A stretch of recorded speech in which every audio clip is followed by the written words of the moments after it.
आज सुबह जब जयसवाल बैटिंग कर रहा था तो आकाश चोपड़ा कमेंट्री बॉक्स में कहते हैं कि आज हमारे आंखों के सामने इंडिया का टीम इतिहास रचने जा रहा है। आकाश चोपड़ा में इतना कॉन्फिडेंस कहां से आ गया था? मतलब ये तो ओवर कॉन्फिडेंस है ना। मैच शुरू हुआ था, जयसवाल बस बैटिंग कर ही रहा था, तब अब आकाश चोपड़ा का ये मानना था कि इंडिया जैसे मैच जीत रहा है। हाँ, हिस्ट्री हमने क्रिएट किया लेकिन रिवर्स डायरेक्शन पे। मैं कहां से शुरू करूं? कल भी मैं कुछ बेसिक डिफरेंसेस बता रहा था इस पूरे सीरीज में। न्यूजीलैंड और इंडिया के बीच जो बेसिक डिफरेंसेस थे, एक तो फील्डिंग में, फील्डिंग एफर्ट्स हमारा, दूसरा फील्डिंग स्ट्रेटेजी कि कौन से कैप्टन ने कहां पे कैसे फील्डर रखा है।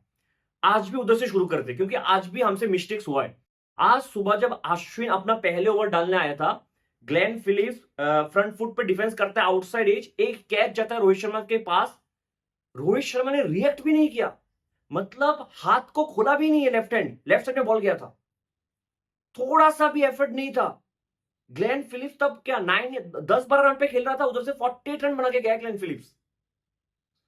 कैच तो छोड़ देते, एटलीस्ट एफर्ट तो था, होना चाहिए था ना। इस पूरे सीरीज में ही हुआ है, पूरे सीरीज में 3-4 कैच पहले मैच, पहले से अब तक लेके सेकंड मैच तक रोहित शर्मा ने ड्रॉप किया है, और सिर्फ रोहित शर्मा नहीं, सबने कैच छोड़ा है। मैंने कल भी कहा था ना कि इस मैच पे विराट कोहली की हाथ से 4 बार बॉल छूटा है, और ऐसा नहीं है कि विराट कोहली लेफ्ट या राइट जा रहा है, सीधा बॉल आ रहा है, हाथ से नीचे से बॉल जा रहा है, सिंगल ले रहे बैट्समैन 4 बार। और न्यूजीलैंड को देखो, उलियम रूर का एक फील्डिंग एफर्ट देखो, जहां पे ऑलमोस्ट उसने जयसवाल को रन आउट कर दिया था, ऑलमोस्ट। ये है इनके फील्डिंग एफर्ट्स और हमारे फील्डिंग एफर्ट्स, बहुत डिफरेंस था। और स्ट्रेटेजी देखो, मैं कल भी कह रहा था कि हमने पूरे मैच पे एक सिली पॉइंट नहीं रखा है, पूरे मैच पे एक सिली पॉइंट नहीं रखा। ऐसा बहुत कम इंस्टेंस था जब सेकंड स्लिप भी था स्पिनर्स के लिए, बहुत 1-2 ओवर के लिए था, गिल 1-2 ओवर के खड़ा हो गया। आज भी जब विराट कोहली बैटिंग करने आया, पहली बॉल पे सेंटर ने सिली पॉइंट रखा है। एटलीस्ट बैट्समैन के दिमाग पे आप कुछ तो प्रेशर डाल रहे हो, कुछ तो डाउट क्रिएट कर रहे हो। और एक मेजर डिफरेंस देखो, जो आप जब आज जयसवाल बैटिंग करने आया था, पहली बॉल से गली फील्डर था। गली फील्डर तो होता ही है, लेकिन गली फील्डर स्लिप से थोड़ा आगे रहता है, थोड़ा वाइड रहता है, लेकिन जितना आगे ग्लेन फिलिप्स था उतना आगे कोई गली फील्डर नहीं होता है, बहुत आगे था ग्लेन फिलिप्स। और सऊदी की पहली बॉल पे जब जयसवाल कट करते हैं, ऑलमोस्ट हाथ में मार देता ग्लेन फिलिप्स के, 1 इंच के लिए दूर रहेगा बॉल, और 1 इंच अगर बॉल ट्रेवल कर जाता तो जयसवाल तो पहली बॉल पे आउट था। तो जो स्ट्रेटेजी न्यूजीलैंड बना के लाया इस पूरे सीरीज पे, पूरे सीरीज पे वो इंडिया से बहुत आगे था। विराट कोहली का फर्स्ट मैच पे जो बेंगलुरु में मैच था, फर्स्ट मैच के फर्स्ट इनिंग्स का विकेट देख लो, जहां पे लेग गली रखा था, लेग स्लिपरी लेग गली, उलियम रूर का के एक बाउंसर डालते हैं, extra bounce Virat Kohli gloves के लग के ग्लेन फिलिप्स के हाथ में।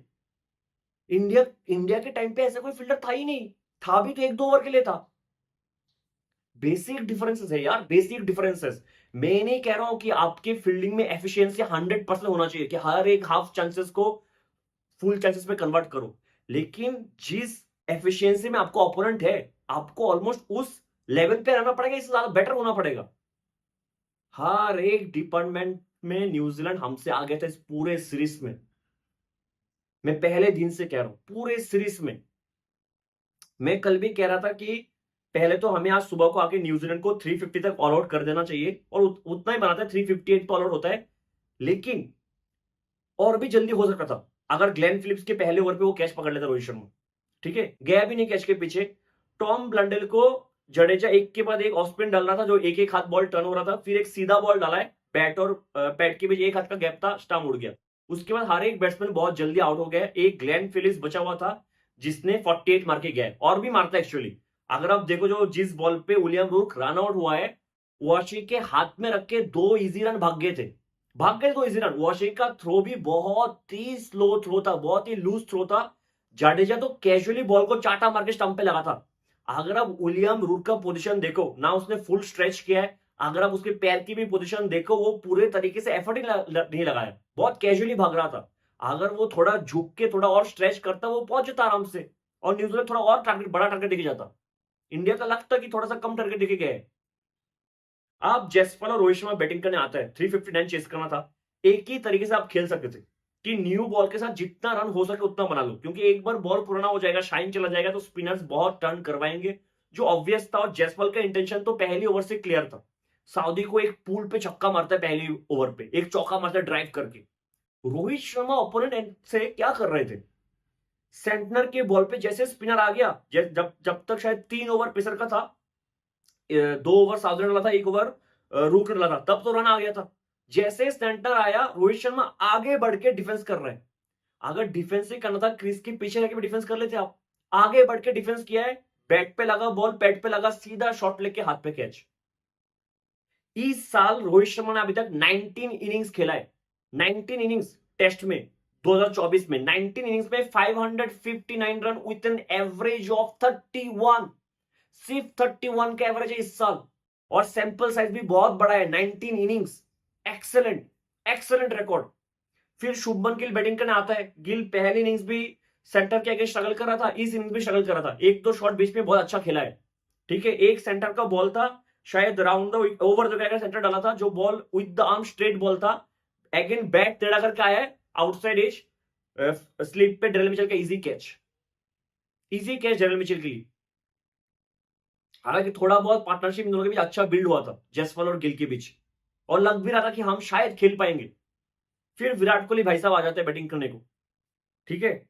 एक तो जो कट करके जयसवाल भाग गया था, उसमें रन हुआ, जो विलियम रूकी का फील्डिंग था। अब जयसवाल जब बैटिंग करता है, उसका जब तक कर रहा था बहुत अच्छा बैटिंग किया, बहुत अच्छा बैटिंग किया, ठीक है। कुछ जो बैकफुट पे शॉट लगाया, स्पिन को भी और पेसर को भी, और दोनों साइड में, ऑफ ऑन दोनों साइड में बैकफुट पे कुछ बेहतरीन शॉट लगाया। एक ग्लेन फिलिप्स को इनसाइड आउट एक शॉट खेलता छक्का के लिए, कवर के ऊपर से, बेहतरीन शॉट था, शॉट ऑफ द मैच था, बेहतरीन शॉट था, ठीक है। बहुत अच्छा लग रहा था वो, ठीक है। आप सोचो ना, इतने सारे बड़े प्लेयर्स हैं हमारे टीम में, फिर भी हम किस पे ज्यादा डिपेंडेंट थे, जो सबसे यंग बैट्समैन इस टीम में, उस पे हम ज्यादा डिपेंडेंट थे कि जसपाल कुछ कर लेगा, जसपाल कुछ करके देगा, और उसने तो अपनी तरफ से बहुत अच्छा किया है। अगेंस्ट सेंटर का एक स्ट्रेट बॉल रहता है, ओवर द विकेट एक स्ट्रेट बॉल डालता है, ठीक है। जसपाल ऑफ स्पिन के लिए खेल गया था, क्योंकि सेंटर अगर ऑफ स्पिनर है, ओवर द विकेट बॉल गिरेगा तो अंदर ही आएगा, उसके बैट में अंदर ही था, स्पिन के लिए खेल गया, सीधा बॉल निकला outside edge, again Daryl Mitchell बस easy catch. Rishabh Pant pitch पे आता है, विराट कोहली बैकफुट पे कट करके, बैकफुट पे कट करके, मतलब आपका मोमेंटम ऑलरेडी पीछे है, फिर अपने बैकफुट पे कट किया, फील्डर के हाथ में रख के भाग गए दोनों, और रन आउट ऋषभ पंत, वो भी किसके हाथ से, सेंटर से हाथ से, वो भी बेहतरीन फील्डर है, बेहतरीन फील्डर है, रन आउट। जब ऋषभ पंत आउट हुआ, 4 विकेट चला गया, पता लग गया था कि मैच हार गए हम। उससे ज्यादा और क्या ही हो सकता था, उससे ज्यादा कुछ हो ही नहीं सकता था। विराट कोहली बैकफुट में खेलने गया सेंटर को, स्कीट करके बॉल अंदर आया, एलबीडब्ल्यू।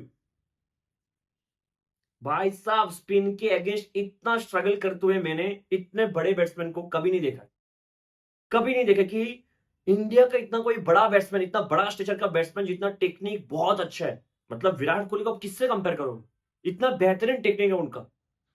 स्पिन के अगेंस्ट जो उनका गेम डाउन हुआ है पिछले 4-5 साल में, वो कहीं से भी इंप्रूव हो ही नहीं रहा है, हो ही नहीं रहा है। विराट कोहली का भी पिछले 5 साल में टेस्ट में एवरेज है 31, 5 साल से एवरेज 31 है टेस्ट मैच पे। इस साल विराट कोहली ने अभी तक 10 इनिंग्स खेला है टेस्ट में, 10 इनिंग्स में 245 run with an average of 27। पिछले 5 साल से टेस्ट मैच में एवरेज है 31, इस साल है 27। मतलब क्या बात करूं मैं इस चीज पे, कुछ एक्सप्रेशन बनता है इसमें, कुछ नहीं बनता है। और ना ही आप एक कहोगे कि विराट और रोहित को निकाल दो, जितना उन्होंने किया अपने करियर में, आप इतना जल्दी तो निकाल नहीं सकते हो। और मैं ऐसा नहीं हूं कि मैं उनको ज्यादा ब्लेम कर रहा हूं, आपको पता होगा बांग्लादेश सीरीज, इससे पहले भी मैं हमेशा क्या कहा हूं कि थोड़ा और टाइम दो, थोड़ा और टाइम दो, रन आ जाएगा, रन आ जाएगा। लेकिन आज तो रन आ जाना चाहिए था, जब टीम को जरूरत है। जब हम इस बार बीजीटी खेलने जाएंगे ना, थोड़ा सा भी कॉन्फिडेंस नहीं आ रहा है, थोड़ा सा भी कॉन्फिडेंस नहीं आ रहा है कि हम अच्छा कर पाएंगे। इस टीम पर ना पहले जो एक बैट्समैन था, पुजारा, उसके पास आर्ट ऑफ सर्वाइविंग था, आर्ट ऑफ सर्वाइविंग था। पुजारा को टीम से क्यों निकाला गया, क्योंकि वो खेल जाता था लेकिन रन नहीं बना पाता था, बहुत बॉल्स खेल लेते थे, रन नहीं बना पाता था। और हमारा टीम जिस दिशा में आगे बढ़ रहे थे कि हमें रन भी चाहिए था, मतलब जो हम अप्रोच लेकर आए अभी कि हमें रन भी चाहिए, कि जितने बॉल्स खेलो उतना रन भी आप बना लो, है ना। गेम को इतना स्लो मत करो, हमें ड्रॉ नहीं चाहिए, जैसे हमारे कोच कहते हैं ना, हमें ड्रॉ नहीं चाहिए।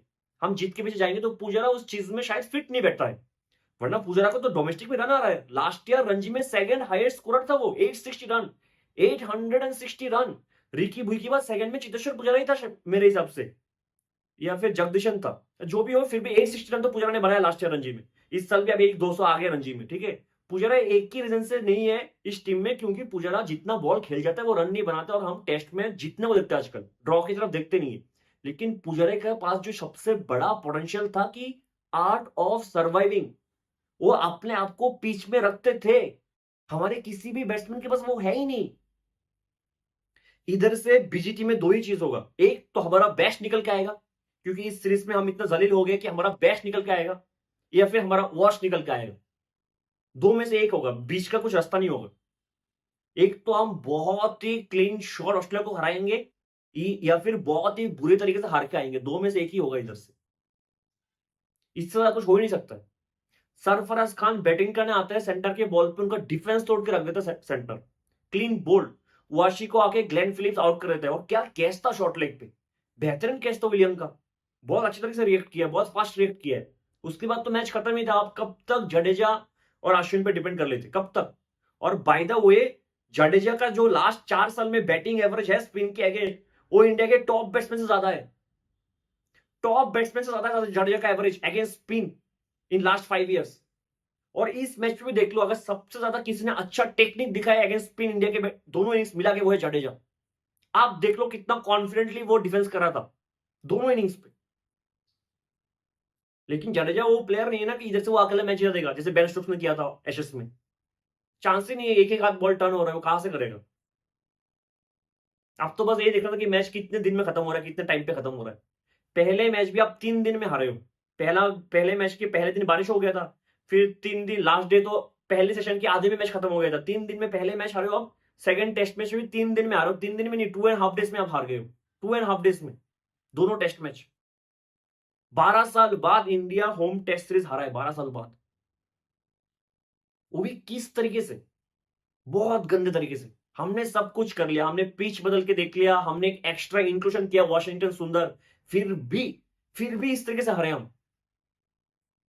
एक जो मेजर डिफरेंस था ना दोनों टीम में, कि उनके जो बैट्समैन है, ऐसा तो नहीं है ना कि न्यूजीलैंड के बैट्समैन को बेटर स्पिन खेलना आता है। चलो मैं रचिन और कॉनवे को छोड़ रहा हूं, इन दोनों को अलग से रख रहा हूं। जो उनके बाकी बैट्समैन है, Tom Blundell, Daryl Mitchell, Glenn Phillips, इन मतलब ये तो खड़े नहीं हो पा रहे थे पिच पे, खड़े नहीं हो पा रहे थे। कभी पैर उधर, कभी पैर इधर, बैट उधर, बैट उधर। फिर भी Tom Blundell, Daryl Mitchell, Glenn Philips, Rohit Sharma, Virat Kohli, Shubman Gill से ज्यादा बॉल खेल गया। टेस्ट मैच पे मैं बार बार कहता हूं, टेस्ट मैच पे जो सबसे बड़ा आपका पोटेंशियल होता है, टेक्निक होता है, टैलेंट होता है, वो है कि आप कितना टाइम तक पिच पे, क्रीज पे सर्वाइव कर सकते हो। सिर्फ रन बनाना टेस्ट मैच नहीं होता है, और एक चीज भी होता है कि आप कितने लंबे टाइम तक क्रीज पे खड़े रह सकते हो। वही नहीं हुआ इंडिया के बैट्समैन से, जहां पे न्यूजीलैंड के बैट्समैन जो स्पिन के अगेंस्ट इतना स्ट्रगल कर रहे थे, Daryl Mitchell, Glenn Philips, Tom Blundell, वो भी 80 90 90 बॉल्स खेल के गए दोनों इनिंग्स मिला के। दोनों इनिंग्स मिला के लोग इतने बॉल्स खेल के गए, लोग विकेट नहीं दे रहे थे, रन नहीं बना रहे थे। डेविड मिचेल क्या 18 रन बना रहा था, 18 रन 20 रन बना के जा रहे थे। टॉम ब्लंडल रिवर्स स्वीप, खेले जा रहा था, फिर भी विकेट तो थ्रो नहीं किया ना इतने इतने कम टाइम पे। इंडिया के बैट्समैन 10 बॉल खेल लिया, हो गया मेरा, मैं जा रहा हूं वापस। बहुत बड़ा कंसर्न है स्पिन के अगेंस्ट, बहुत बड़ा कंसर्न है। और मैं सोच रहा हूं क्या ऑस्ट्रेलिया 2-3 स्पिनर्स को डाल के इंडिया के लिए स्पिन ट्रैक ना बना दे, उधर स्पिन ट्रैक ना बना दे इंडिया के लिए। हो सकता है, कुछ भी हो सकता है, क्योंकि आप सोच लो, जो सब कंटिनेंट की 4 कंट्रीज है, श्रीलंका, बांग्लादेश, पाकिस्तान, इंडिया। आप सोचो इंडिया का स्पिन के अगेंस्ट सबसे खराब एवरेज इन 4 टीम में से। सब कॉन्टिनेंट में 4 ही टीम है, तो आपको लगेगा कि स्पिन को सबसे ज्यादा हम ही बेटर खेलते होंगे, क्योंकि श्रीलंका क्या टीम है, पाकिस्तान क्या टीम है, बांग्लादेश क्या टीम है, हम ही शायद सबसे बेटर खेलते स्पिन को। सब कॉन्टिनेंट में सबसे खराब एवरेज स्पिन के अगेंस्ट इंडिया का है, और सबसे ऊपर है श्रीलंका। इंडिया ऑस्ट्रेलिया के एवरेज में स्पिन के ज्यादा डिफरेंस नहीं है, ज्यादा डिफरेंस नहीं है इंडिया ऑस्ट्रेलिया के अगेंस्ट। मतलब ऑस्ट्रेलिया भी स्पिन को जितना अच्छा खेलता है, हम भी स्पिन को उतना अच्छा खेलते हैं। एटलीस्ट सब कॉन्टिनेंट में तो ऊपर रहना चाहिए था ना हमें। श्रीलंका हमसे बेटर स्पिन को खेलते हैं यार। देखो न्यूजीलैंड ने पूरे पूरे तरीके से हमें डोमिनेट किया है, इससे ज्यादा डोमिनेशन मैंने तो नहीं देखा। एटलीस्ट हम फाइट करके हारते थे। 46 पे ऑल आउट, एक एक इनिंग्स पे हम पूरे मैच से बाहर हो जा रहे। 46 रन पे ऑल आउट, ठीक है, 156 पे ऑल आउट सेकंड मैच पे। मतलब एक ऐसा मोमेंट नहीं आया जब लगा कि हम न्यूजीलैंड से आगे इस पूरे सीरीज पे अभी तक। एक ऐसा मोमेंट नहीं आया जब हमें लगा कि हाँ, हम अभी आगे है, ड्राइविंग सीट पे हम है, हम इधर से मैच जीत जाएंगे। एक टाइम पे न्यूजीलैंड ने जो एक बेहतरीन चीज किया था कि रंगना हिरत, है ना, रंगना हिरत बेहतरीन लेफ्ट हैंड स्पिनर था। उनको शायद श्रीलंका वाले सीरीज से पहले एज ए बॉलिंग कोच उनको ऐड किया था, और वो सेंटर के साथ खड़े होकर बाउंड्री में बातें कर रहे हैं, बोल रहे हैं कैसा बॉल डालने का, कैसा बॉल डालने का। Rangana Herath was a great left handed spinner. I think out of the left handed spinners उनके पास हाईएस्ट विकेट है शायद टेस्ट में, if I am not wrong. और सेंटर को देखो यार, जब से वो बॉलिंग डालने आया था सेकंड इनिंग्स पे, लगातार 28 या 29 ओवर्स डाल दिया है उसने। एक ओवर का ब्रेक नहीं लिया सेंटर ने। इस इनिंग्स पे जब से सेंटर एक एंड से बॉल डालने आया, लगातार उस एंड से बॉल डाल गया, एक ओवर के उसको ब्रेक नहीं दिया गया। एक ओवर के लिए जिसे हमने ब्रेक दिया ना, हमने वॉशी को आज सुबह को शायद बॉल नहीं दिया, लेकिन पहले इनिंग्स में भी हमने वॉशी को बॉल दिया। फिर वॉशी को जगह चेंज कर अश्विन को लाया, कभी अश्विन को ब्रेक, जडेजा को लाया, कभी जडेजा को ब्रेक दिया। सेंटर ने लगातार 28 ओवर डाल दिए शायद, लगातार ब्रेक ही नहीं लिया। एक एंड से डालता गया, डालता गया, डालता गया। पहली इनिंग्स पे 7 विकेट, दूसरी इनिंग्स पे 6 विकेट। मिचेल सेंटनर हमारे स्पिनर से ज्यादा अच्छा करके जा रहे हैं न्यूजीलैंड से आगे। आप सोचो, सेंटनर ज्यादा टेस्ट में खेलता भी नहीं है। ये जो स्पिनर्स है बाहर के, एक नेथन लायन को छोड़ दो, नेथन लायन हमेशा टेस्ट में रहता है। जैक क्लीच हो जाए, सेंटनर हो जाए, जो भी सेना कंट्रीज के प्राइम स्पिनर होता है, वो ज्यादातर मैचेस खेलते नहीं है। जब एशियन सब कॉन्टिनेंट में खेलने आता है तभी उनको बुलाते हैं कि आ जाओ टीम में, आज खेलने आ जाओ अभी टीम में, हमें चाहिए इंडिया में स्पिनर्स। आके ऐसे ट्रेवल करना इंडिया के बैट्समैन को, मतलब खड़े ही नहीं हो पा रहे थे इंडिया के बैट्समैन यार। बहुत खराब है इंडिया का रिकॉर्ड स्पिन के अगेंस्ट, बहुत खराब है। और अब ये WTC फाइनल फंस सकता है इधर से, मतलब आप खेल पाओगे कि नहीं, बहुत बड़ा डाउट है। अभी 4 मैच जीतना है, 1 मैच ड्रॉ करना है, 5 मैच कहां से करोगे आप? और मुझे तो देखना है कि थर्ड मैच में आप कैसे पिच दोगे। फर्स्ट फर्स्ट बॉलर्स के लिए आपने पिच बना के देख लिया, हार गए। आप स्पिन ट्रैक बना के देख लिया, हार गए। एक ही काम हो सकता है, अभी पाकिस्तान जैसा फ्लैट पिच बना दो, एटलीस्ट हमारे बैट्समैन तो अच्छे रन बना लेंगे। पाकिस्तान जैसा फ्लैट पिच बनाओगे, हमारे बैट्समैन अच्छे रन बना लेंगे, तो एटलीस्ट हम कॉन्फिडेंस में रहेंगे कि नहीं, बीजी टीम जाते हुए रोहित शर्मा का रन आ गया, इससे पहले विराट कोहली का रन आ गया, वरना वो कॉन्फिडेंस भी नहीं रहेगा। और मुझे देखना है कि क्या पिच बनाएगा इंडिया, कैसा पिच बनाएगा। क्योंकि मुझे नहीं लगता स्पिन ट्रैक बनाएंगे और एक एक्स्ट्रा स्पिनर को ऐड करेंगे, अक्षर पटेल को भी खेला 4 spinner. Very bad sign. Series देखो, 1-2 सीरीज तो हम हार सकते हैं, हालांकि हम उम्मीद नहीं करते कि इंडिया में हम हारेंगे। ठीक है, साउथ अफ्रीका में तुम जब भी इंडिया आता है, मुझे लगता है कि यार जैसे तो हार के आएगा, ड्रॉ हो जाता, लगता है कि यार बहुत बड़ा जीते। जब जब इंडिया साउथ अफ्रीका जाता है, इंडिया हार के आता, शायद 2 सीरीज 3 सीरीज शायद ड्रॉ किया है। एक बहुत पहले किया था जो मैंने नहीं देखा था शायद, फिर एक धोनी ने ड्रॉ किया साउथ अफ्रीका जाके, एक रोहित शर्मा ने इस बार ड्रॉ किया था सीरीज साउथ अफ्रीका जाके। लेकिन साउथ अफ्रीका में जब जब हम जाते हैं, एक्सप्रेशन तो ये रहता है कि हम हार के आएंगे, क्योंकि साउथ अफ्रीका में बैट्समैन खड़ा नहीं हो पाता है कोई भी, है ना। साउथ अफ्रीका में ऐसा बॉलिंग होता है, ऐसा पिचेस होता है पिचर्स के लिए, हमें लगता है कि नहीं इधर तो नहीं हो पाएगा। ठीक है, हम एक्सपेक्ट भी करते हैं हार जाएंगे। न्यूजीलैंड में थोड़ा बहुत उम्मीद रहता है हाँ कर पाएंगे, इंग्लैंड में भी 50-50 रहता है कि हाँ कर लेंगे। लेकिन ऑस्ट्रेलिया में जाके हम लास्ट 2 साल, मतलब 2 टाइम पे तो हमारा इतना कॉन्फिडेंस रहता है कि हम जीत सकते हैं, है ना। लेकिन इस बार वो कॉन्फिडेंस भी चला गया कि ऑस्ट्रेलिया में कुछ कर पाएंगे कि नहीं। लेकिन इंडिया में तो हम हारने की उम्मीद ही नहीं करते यार। ठीक है, आप मुझे लगता है थोड़ा बहुत तो पैनिक मचेगा, थोड़ा बहुत प्रेशर गंभीर में भी आएगा, विदाउट एनी डाउट। क्योंकि पहले आए श्रीलंका में, आप ओडीआई मैच पे एक भी मैच नहीं थे, आप सीरीज हार गए 27 ईयर्स बाद। आप घर में टेस्ट सीरीज हार गए हो, और जिस तरीके से हारा है दोनों ही, श्रीलंका में भी और अभी भी जो घर में हारा है, दोनों ही स्पिन की वजह से हारा है यार। स्पिन खेला ही नहीं जा रहा है, खेला ही नहीं जा रहा है स्पिन किसी से भी। सबके लिए वेकअप कॉल है, सबके लिए, सबके लिए वेकअप कॉल है। देखते आगे क्या होता है। मतलब थोड़ा बहुत तो ऑब्वियस है कि डिसअपॉइंटेड सब रहेंगे, है ना। घर में हम हारना नहीं चाहते हैं, ऐसा लगता है कि बहुत बड़ा ईगो हर्ट हो गया। लेकिन ठीक है, और कुछ तो अभी कर नहीं सकते, उम्मीद करते हैं कि अच्छा करेंगे। बीजीटी का भी स्क्वाड आया है, कल रात को स्क्वाड आया है। मैंने एक वीडियो बनाया था जहां पे मैं इंडिया ए का स्क्वाड एक एनालाइज किया था। मुझे लगा था शायद फर्स्ट जो मैच था वार्म अप मैच, उसके बाद स्क्वाड अनाउंस होगा, अभी अनाउंस हो चुका है। जिसपे मैंने एक चीज कहा था कि इन 4 प्लेयर में से 3 प्लेयर सिलेक्ट होगा। एक मैंने बोला था ऋतुराज, अभिमन्यु ईश्वर में से एक तो सिलेक्ट होगा पक्का। अभिमन्यु ईश्वर सिलेक्ट हुआ है। और जो स्टैट्स उसका था, जैसा परफॉर्मेंस उसका है, ऑब्वियस था कि वो सिलेक्ट होने वाला है ना। इस सीजन में डोमेस्टिक में 101 एवरेज है, लास्ट 5 में से 4 मैच में सेंचुरी लगा चुका है। ऑब्वियस था, डिजर्विंग था, बहुत अच्छा लगा। बहुत साल तक इंडिया के लिए ट्रैवल कर रहा था वो इंडिया के साथ, अभी जाके एक मौका मिला है। अगर रोहित में एक मैच मिस करता है, उम्मीद करता हूँ उसको मौका मिले, ऐसा ना हो कि गिल ओपनिंग करने आ जाए, लेकिन उम्मीद करता हूँ उसको मौका मिले, वो अच्छा करे। ठीक है, एक मैंने कहा था कि नीतीश कुमार रेड्डी का पक्का सिलेक्शन हो रहा है। अगर वो इंडिया के स्क्वाड में आया है, इसका मतलब है डायरेक्ट स्ट्रेट वो स्क्वाड में आएगा, वो आ गया स्क्वाड में, और वो डायरेक्ट प्लेइंग 11 में आने वाला नीतीश कुमार रेड्डी। ठीक है, एक जो मुझे समझ में नहीं आया, मैंने कहा था कि तीसरा जो पोजीशन है, इयास दयाल और खलील में कंपटीशन होगा कि कौन लेफ्ट हैंडेड बॉलर जाएगा, और मैंने कहा था इयास दयाल ऊपर है। इयास दयाल का नाम ही नहीं है यार स्क्वाड में, ये मेरे समझ से बाहर है। पहले आपने इयास दयाल को बांग्लादेश वाले टेस्ट सीरीज में ऐड किया, फिर आपने बोला भाग इधर से, जाके ईरानी कप खेल, नीचे इधर को। ठीक है, फिर ईरानी कप से आपने बोला रणजी रणजी खेल रहा था, अभी बोला कि याश इधर आ, जा इंडिया ए स्क्वाड के साथ प्रैक्टिस कर जाएगा ऑस्ट्रेलिया में। ठीक है, चला गया, अब बोला नहीं याश साउथ अफ्रीका भेजो, साउथ अफ्रीका आजा T20 खेलने। रेड बॉल में सिलेक्शन होता है, उधर से आप भेजते हो उसको ईरानी कप खेलने के लिए, फिर आप ऑस्ट्रेलिया भेजते हो। तो मुझे लगा था एक लेफ्ट हैंड पेसर शायद इंडिया को चाहिए टेस्ट में। फिर उन्होंने कहा नहीं, आप तो रेड बॉल से प्रैक्टिस कर लिया 1 महीना, आप तो व्हाइट बॉल क्रिकेट खेल के बता मुझे। अजीब था यार, अजीब था। जो मुकेश कुमार ने इतना डिलीवर किया आपके लिए, डोमेस्टिक में अच्छा परफॉर्मेंस है, दिलीप ट्रॉफी में अच्छा परफॉर्मेंस है, ऑलरेडी इंडिया के लिए खेल चुका है, वो ट्रैवलिंग रिजर्व में है बीजीटी में। प्रसिद्ध कृष्णा का मुझे समझ में नहीं आता है, जब जब वो फिट होता है वो टीम में आ जाता है, बिना परफॉर्मेंस का, बिना मैच प्रैक्टिस का वो टीम में आ जाता है प्रसिद्ध कृष्णा। मतलब अगर इंडिया में आप पेसर हो, आपका हाइट है, if you are 6 feet tall, if you are a pacer, if you can bowl at 140 kilometre per hour, you are straight into the team बिना परफॉर्मेंस का।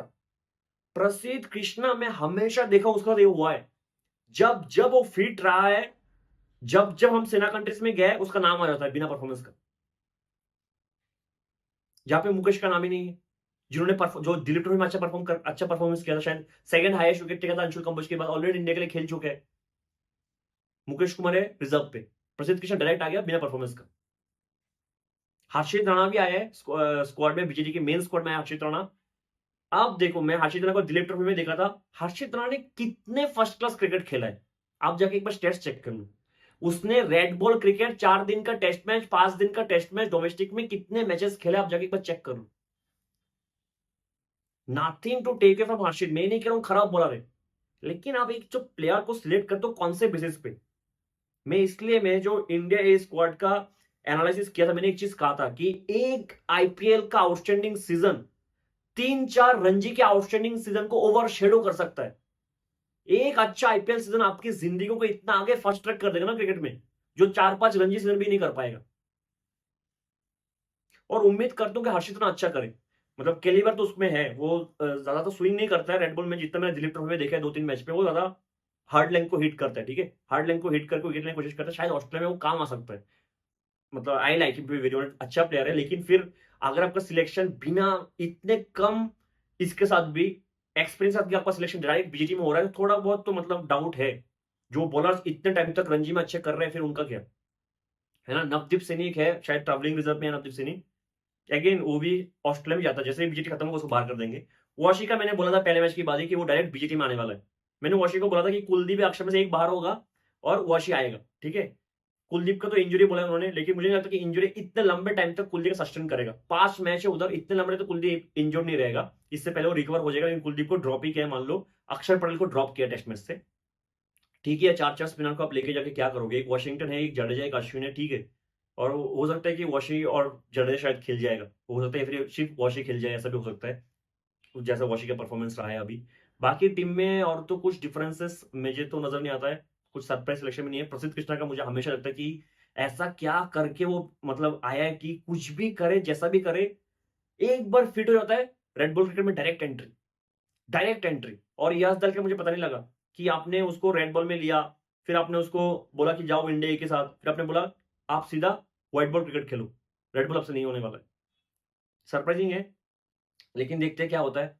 मिलते हैं अगले वीडियो में, तब तक के लिए जय।